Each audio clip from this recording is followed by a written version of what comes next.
लगातार अपनी सेवा दे रहा। लेकिन ये सरकार, आपको याद होगा 2018 में हमारा मानदेय 8,470 था, उसको घटाकर 7,000 कर दिया था सरकार ने।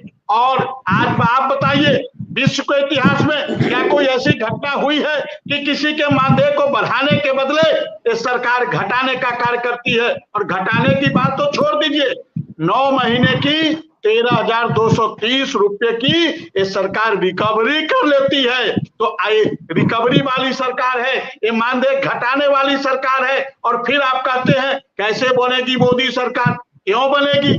क्यों बनेगी मोदी सरकार? आपने किसी को क्या दिया?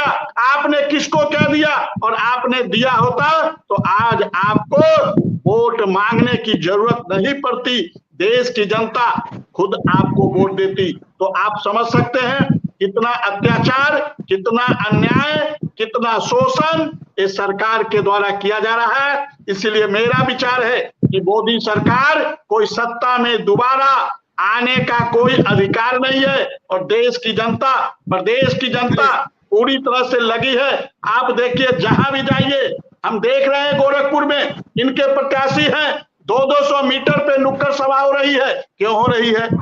5 साल आप क्षेत्र में आए होते। नमस्कार साथियों, स्वागत है आप सभी का आज के इस नई वीडियो में। ये वीडियो आप सभी शिक्षा मित्र साथियों के लिए बेहद ही महत्वपूर्ण होने वाली है।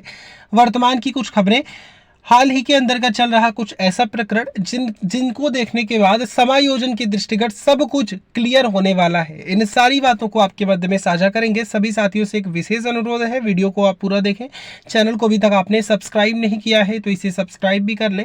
अब चलते हैं अपडेट पर। 5 साल आप जनता की समस्या को सुने होते, 5 साल आपने अनुदेशकों की समस्या को सुने होते। मैं भी इनके पास कई बार अपनी अर्जी लेकर गया था, अनुदेशकों की अर्जी लेकर गया था, लेकिन 5 सालों में आपने कभी उस पर ध्यान नहीं दिया। और आप जब चुनाव आया है तो आप लोगों से वोट मांगने की बात करते हैं। आप गलती से भी, मैं कहना चाहता हूं भाजपा के प्रत्याशियों को कि आप गलती से भी अनुदेशक शिक्षा मित्र के घर मत जाइएगा, उनसे वोट मांगने मत जाइएगा, नहीं तो आपका जो हाल होगा वो आप पूरी देश देखेगी, पूरी दुनिया देखेगी। और हम तो इंतजार कर रहे हैं, हम तो इंतजार कर रहे हैं कि आए भाजपा के प्रत्याशी, आए भाजपा के प्रत्याशी, मांगे हमसे वोट। किस मुद्दों पे वोट मांगोगे?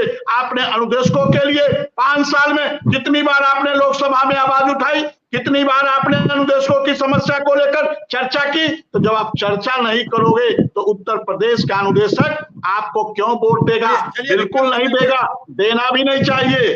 जी सर, बिल्कुल आपने ठीक कहा। हमारे साथ विभाग के महासचिव डॉक्टर नीरज पति त्रिपाठी जी, हम उनका भी स्वागत करते हैं और सीधा उनके पास पहुंच रहे हैं कि जब ओपीएस नहीं, बेरोजगार, शिक्षक, कर्मचारी सब नाराज, किसान नाराज, गरीब नाराज, संविधान को लेकर दलित, वंचित, शोषित, पीड़ित नाराज, फिर कैसे बनेगी मोदी सरकार? त्रिपाठी जी, बहुत बहुत धन्यवाद आपका, आपने हमें मौका दिया।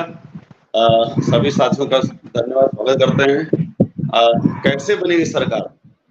बहुत अच्छा आपने आज मुद्दा उठाया है, आपको धन्यवाद देते हैं। आपने पहले बंद में बेरोजगार की बात करी है।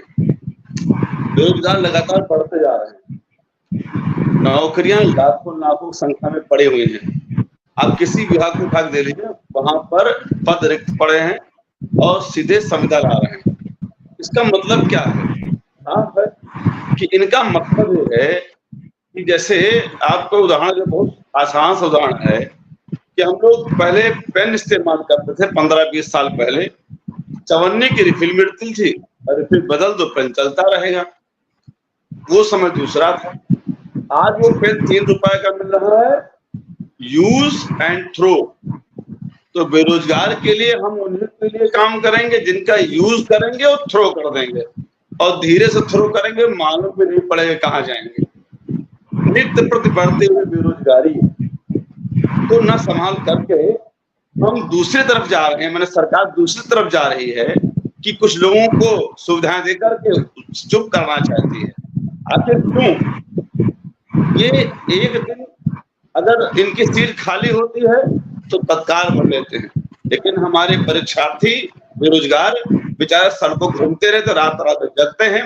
माँ बाप का सपना होता है ये बेचारे पढ़ करके हमारे घर संभालेंगे, हमारे भविष्य को, हमारे खानदान का नाम